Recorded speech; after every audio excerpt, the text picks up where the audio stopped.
This is Bigger Questions with your host, Robert Martin.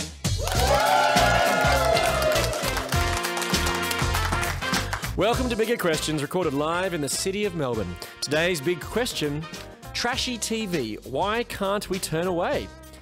We asked this question today to Dr. Sam Chan. Sam is a theologian, preacher, author, ethicist, cultural analyst and medical doctor. He works as national communicator with City Bible Forum and he joins me now. Please welcome Sam Chan.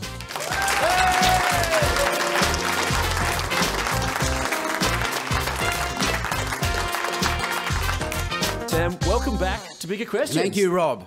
Now, today we're talking about TV. So do you watch much TV, Sam? I watch so much TV. Yeah. My wife and I, we've got 3 little boys, 10, 8 and 6. Our mission each and every night is to get them to go to sleep as early as possible. Yeah. So my wife and I can hit the TV and we watch Netflix. And we go through what I call a Netflix red wine mismatch. Because you kick off with an episode of Netflix, you pour yourself a glass of red wine, you finish the episode of Netflix, but you're only halfway through the glass of red wine, so you got to start another episode of Netflix. But when you finish your glass of red wine, you're only halfway through the Netflix episode, so now you got to pour another glass of red wine, and before you know it, it's midnight again, and you've had a bottle of red wine. That's right. And I said to a nurse at work, "Is this a bad thing? Is this something I have to repent of?"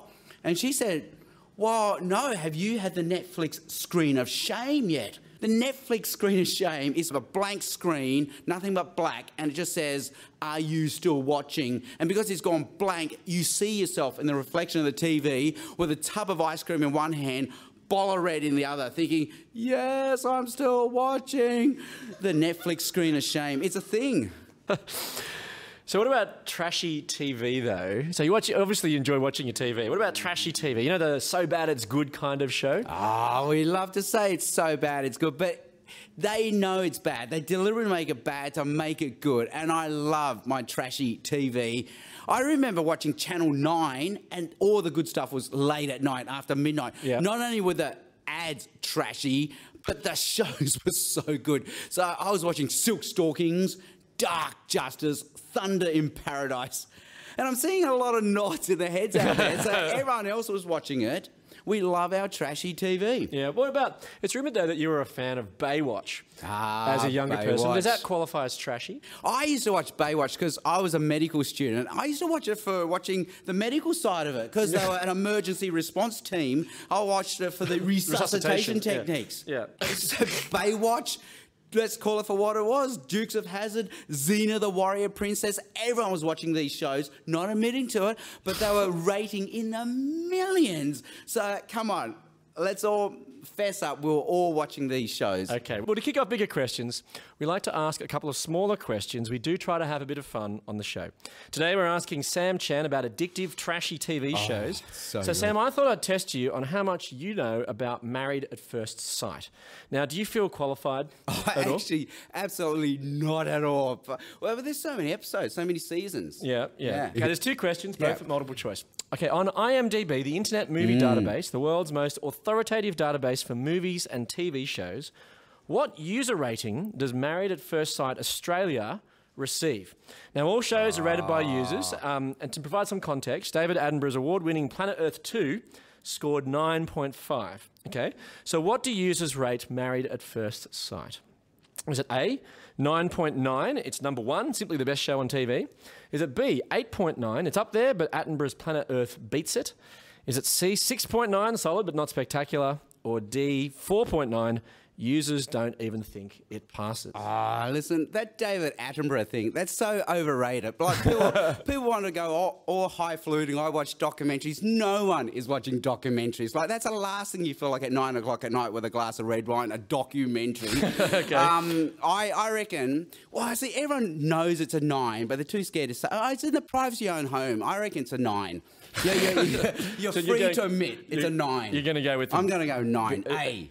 A, 9.9, number 1. 9.9. Well, the answer is actually D. 4.9. In fact, 34% of users gave it 1 out of 10, which was overwhelmingly the most popular rating for the show. So do you think that many people then sort of view the show as trashy then? No, they just don't want to admit how much they like it. Okay, I think because IMDb, you got to log in, so you do have to give your user details and have a username. So people are too scared of telling what they really think. Yeah, okay, that's right. They have a reputation to protect as they rate it. Well, question 2. How many Australians watched the 2018 Married at First Sight finale? Was it A, 24, no one's interested in shows like Married at First Sight? Is it B, 1.04 million, a very solid ratings performance? Was it C, 2.4 million, a ratings bonanza? Or was it D, 24 million, every Australian tuned in because we all wanted to know how it ended?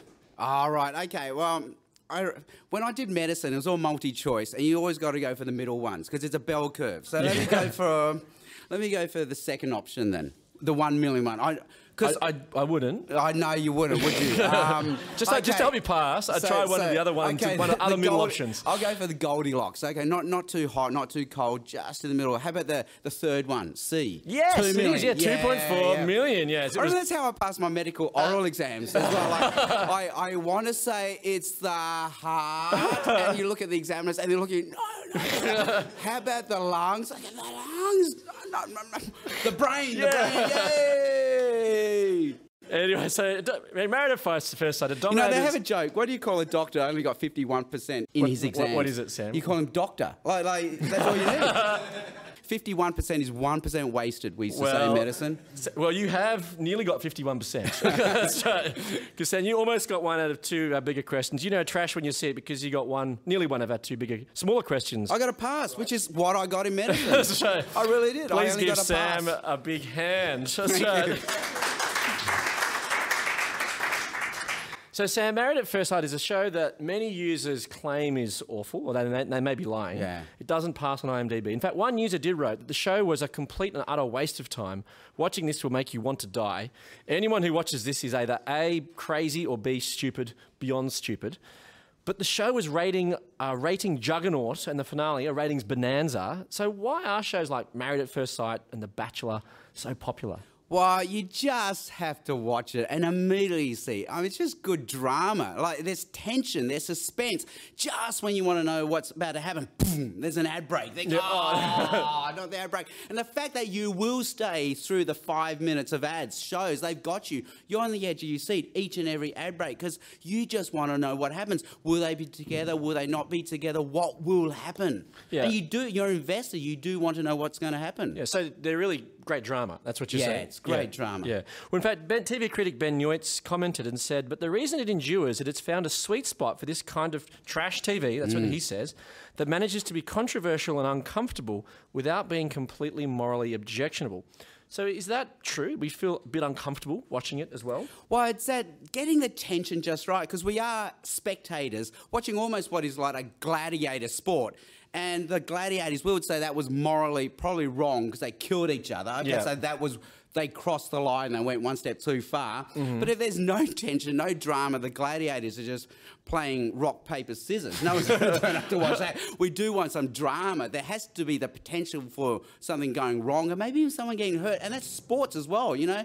But I think we know there's a narrow window. If we get it right, you know, not too confronting, not too underwhelming, but just right, well, that is drama. But you need good drama, though, to make it make it work.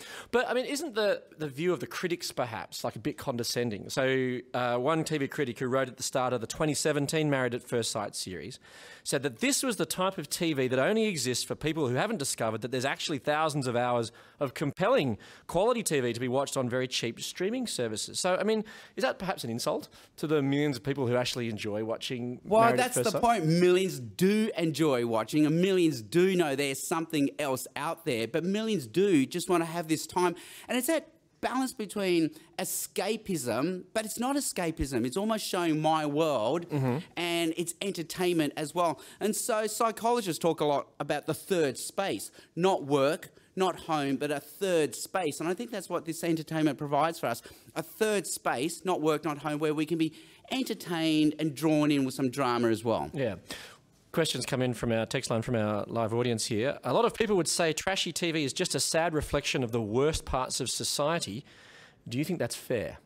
I think what sucks us in is we just recognise too much of ourselves in what's going on. So we can call it for what it is, but it hooks us because there is an emotional connection with the characters. We can see in them a bit of us, and I think that's what makes it work. Make it work. Yes, that's right. Oh my gosh, also, I'm that guy, I'm that guy. That's right. Or perhaps it does make it worse in some ways when you see yourself in the characters that are everyone's hating. And I do everything I do when I watch it. I can't say to my wife, you know, she reminds me of you. Like, I can't do that. So drama requires conflict, and it requires, in some respects, villains. So TV critic Kerry Saxville wrote that Married at First Sight is awful. People there are unlikely to find love, but we love it because we're addicted to the villains. Is that true? Oh, well, drama requires, you know, purpose, thwarted purpose, a hope for a happy ending, the tension to whether you're going to get the happy ending or not, and it requires bad guys. Otherwise, you would always get the happy ending. My kids, when they were young, they used to watch Dora the Explorer, and they couldn't understand why Swiper would have to come on. And my kids would freak out. Like my boy would run out of the room, it's Swiper, it's Swiper. And he didn't understand you need Swiper for drama, otherwise Dora would always get to the destination. And it's the same with reality TV and all drama. We do need good guys, we need bad guys, we need tension and the possibility we may not get the hope for a happy ending. So does that raises the question, though, then, so how real, then, is reality TV? Because American actor Hill Hartner said, I believe that reality TV should be called not reality TV, it's fiction. Do you agree? Well, it threads that delicate fine line between fiction and non-fiction. And yes, there's a lot of constructed, you know, drama, because in the end, reality is boring. That's why we're watching, because our own reality is just day after day after day, atoms and molecules doing what atoms and molecules do. These are just events. There is no drama, things just happening. And if we just filmed ourselves, we would be boring. And if you just film these characters, they too in reality are boring. So that's why they have to construct drama. Like there's always a survival. Someone's going to get voted off an island. Like there are 10 bachelorettes, but there are only 9 roses. Like, why don't we just give them 10 and they'll be, well, we need the drama. People have to be able to get voted off. So is it a bit contrived then? Oh, listen, we all, and I think that's a nudge, nudge, wink, wink.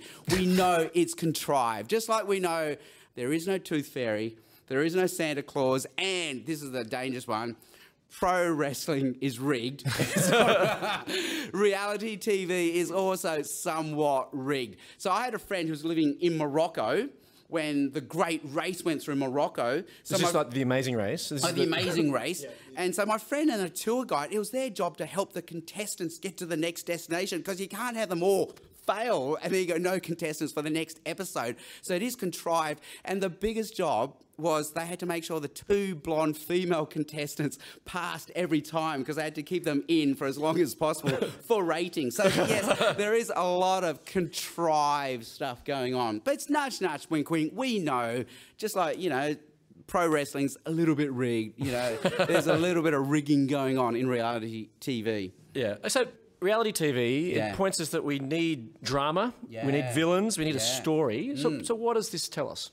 Well, the amazing thing is almost every culture, every tradition, every worldview senses right from the starting point, the world is not as it ought to be.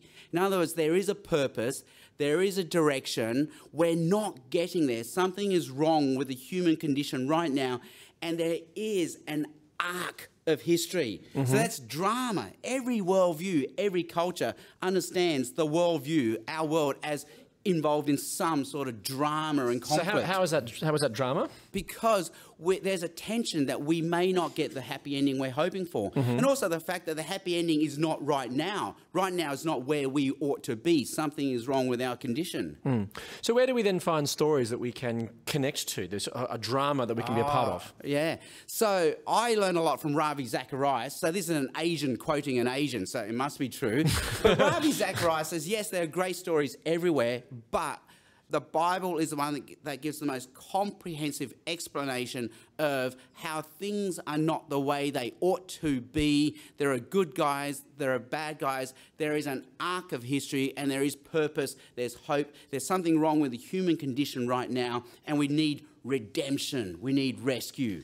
But why the Bible? I mean, it's an old book, been around for a long time, but why the Bible? Why the Bible? C.S. Lewis, again, says every worldview, every tradition, every myth has this drama, these tensions, but the difference between worldviews and myths and fables and stories and the Bible is the big claim of the Bible is the Bible comes to us. So it's not us just creating our own stories to explain our existential human conditions, but the Bible came to us, as in the Logos, the Word of God. He came to us. So rather than us just searching for our myths, which have great explanatory power, we also have the Logos, John 1, Jesus, the second person of the Trinity, the Word. He comes to us and he says, I am your storyline, because that's what Logos means. It doesn't just mean word. It's such a hard word to translate in the Greek, Logos. It's so much more than just the word. It's almost like your storyline became flesh and dwelt amongst you. So is this why you find the Bible story compelling?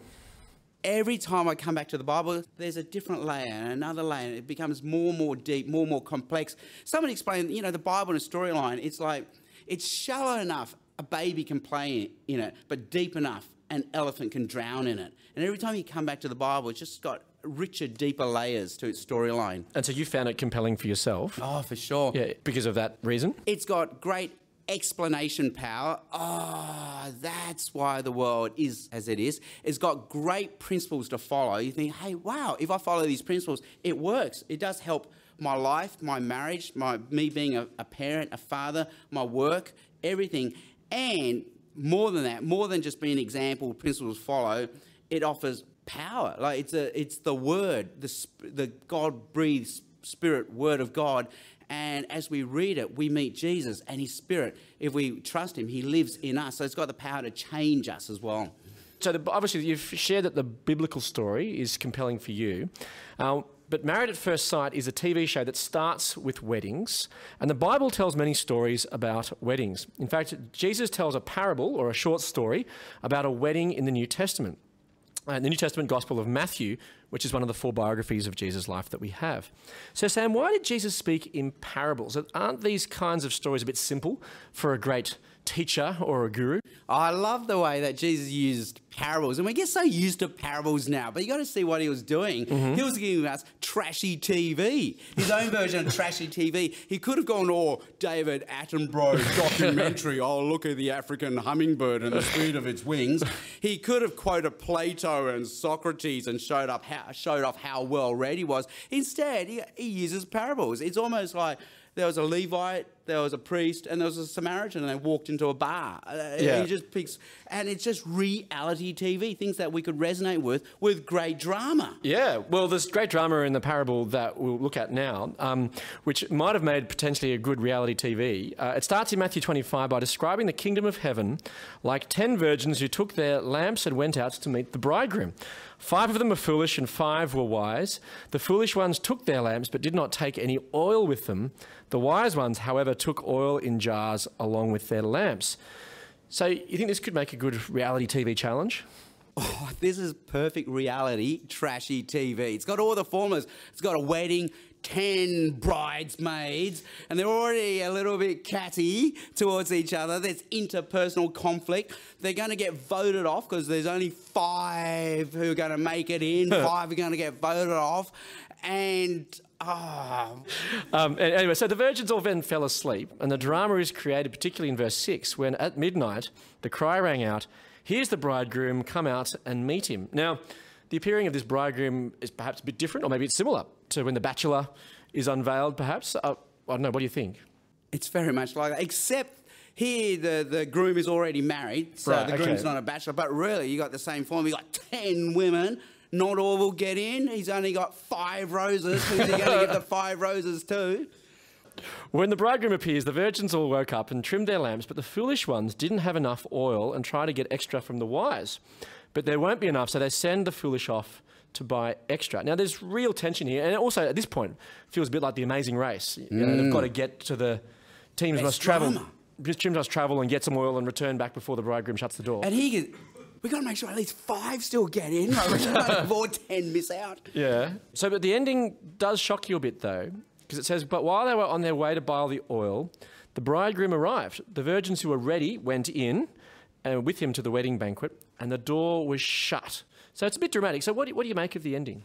I remember my friend Jonathan Dykes, who's an amazing preacher and teacher, when he went through this parable, he said, I've been to many weddings. I've seen this happen, this happen, this happen at a wedding, but I've never been to a wedding where when the groom turns up to the reception, he looks at 5 of the bridesmaids and says, I don't know you. Boom. And closes the door on them. He says that has never happened to him at a wedding. No. No. So what's the significance of that? What does that mean?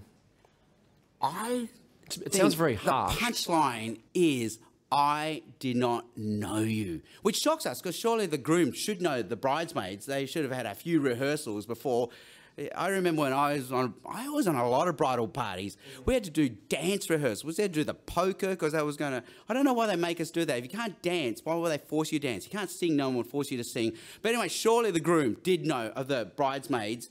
So the shock is, I did not know you. And that's a punchline. What Jesus is saying is there is an in, there's an out. There's not, 10 bridesmaids. There are many ways into the wedding. All will work. No, there's only one way into the wedding. Some will make it, some will not make it. And the criteria is, did you know the groom? Did you know him? And that's what will get you in, or that's what will get you out if you did not know the groom. Well, that's how the parable concludes. And he replies, truly I tell you, I don't know you. And then he says, therefore keep watch, because you do not know the day or the hour. So is he saying here, keep watching here, or you might miss out. It's important to stay tuned. So what should we keep watch about? That's where we find out the oil was just a MacGuffin. It was just a plot device. It really was, in the end. If you knew the groom, you would have been alert and waiting for the groom, and you would have had the oil. So the cause and effect goes the other way. But if we know Jesus, we are alert, we're aware. Somehow our senses are heightened, like spider tingly senses from Spider-Man. You think, wow, there is a God who loves me, who made me, who saves me, and he lives for me, and I will live for him as he lives for me. So suddenly, as an Asian person growing up, I never used to notice roof racks. That's because Asians don't need roof racks, because Asian parents don't surf, they don't bike, and they don't camp. So you don't need roof racks. But now I've bought roof racks. They are everywhere. Like, my senses are tingling. Yeah. They're everywhere. And it's the same. We lived our whole life as if there is no Jesus. We don't know him. But once we know him, we suddenly see his fingerprints everywhere. There's a Jesus who loves me, who made me. He died for me, he lives for me, and I will live for him as he lives for me. So we sense his fingerprints and his wisdom and his spirit everywhere. Mm-hmm. Why should we be watching out? What should we be watching out for in particular? Yeah. So Jesus used that parable in a whole collection of Trashy TV parables, extending the metaphor. Mm-hmm. There's a whole cluster of them. And one after the other, they're trying to show us, be alert, be ready, because not only do we believe in a Jesus who came to us as a real live person, a human being, not only do we believe in a Jesus who died for us, not only do we believe in a Jesus who's risen from the dead, but we actually believe in a Jesus who will one day physically come again and set up a kingdom here on earth. And so as a believer and follower of Jesus, it's not just, okay, I believe now, I'll get my sins forgiven, I'll have eternal life, one day I'll be in heaven when I die. No, each and every day between now and Jesus comes again, I have a mission, I have a purpose, and that is to bring a little bit of Jesus on this planet and work to bring his love, mercy, justice, and hope here. So be alert, be ready, work for Jesus. So we've just gone through this parable, this trashy story, so to speak. What's the biggest story that it teaches us? The biggest story, and we were riffing on this before, how with all the reality TV, there's survival. Will you be voted off? Will your cake be good enough? Will you get the rose? It's all conditional.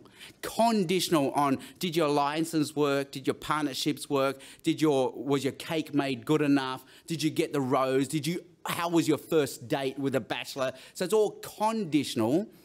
But with Jesus, it's unconditional. Mm-hmm. He loves us just the way we are. It's unconditional love. And the drama now is flipped. The drama is, how on earth can this be unconditional love? How on earth can the God of this universe love me just the way I am? That is the drama, and that's the drama of the Bible. So a theologian like Kevin Van Hooser calls the Bible the drama of redemption. How will God engineer this, that there can be unconditional love? And spoiler alert, it's at the cross. It's because Jesus dies for us on the cross that there is the possibility of unconditional love. And that is the drama of redemption in the Bible. And the tension is what we'll do with that offer. Yeah, I suppose that's the... Will we take the rose? It's almost like flipped around. The rose is offered. Now, will you take it? I suppose that's the purpose of the parable in many ways, isn't it? That there's going to be a... The groom's coming. He's giving you a rose. What are you going to do? Do you know him? Yeah. If you know him, you'll be so excited. Of course you'll have oil. So that makes it different then, doesn't it? It's not just that it's what are you going to do to get the favour of the bride, groom. Yeah. It's actually, do you know him? Yes, that's right. So sometimes, I remember a friend telling me, we think we want too much of God, but it's the opposite. We want too little of God. Maybe we want the blessing, we want the miracle, but God actually wants us to know him, which is way more. So great parable, not a parable, this happened real, so it's not, it's not reality TV. In Luke, where you have the 10 lepers come to Jesus, Jesus heals all 10 of them. They get the healing, they get the blessing, but only one comes back to know Jesus. So it's a bit like, Melbourne, where it's such a coffee culture. You go to the barista, they know your order, they know your name, you know their name, they make some small talk, how are the kids, how's work, but actually they don't know you. They're an acquaintance, a business acquaintance, because they're not going to invite you to their wedding. They're just an acquaintance, and that's the point. God wants to know us as more than just an acquaintance. He wants to know us. That's why the drama of redemption ends in a wedding. And we get to go to the wedding. And we get to go to the wedding. Because at weddings, you don't invite acquaintances. You invite the people you know. So, Sam. Yeah. Trashy TV, why can't we turn away? Because there's drama, and life is a drama. We all sense there's more to life than what it is. There's something wrong with our present condition. There's purpose, there's hope, and there's the offer of redemption, which is what reality TV offers you at the end. Let me leave you with the Bible's reflection on the big question, why can't we turn away from trashy TV? From Matthew 12:11. But while they were on their way to buy the oil, the bridegroom arrived. The virgins who were ready went in with him to the wedding banquet, and the door was shut. I look forward to you joining us next time for bigger questions. Please thank our guest today, Dr. Sam Chan.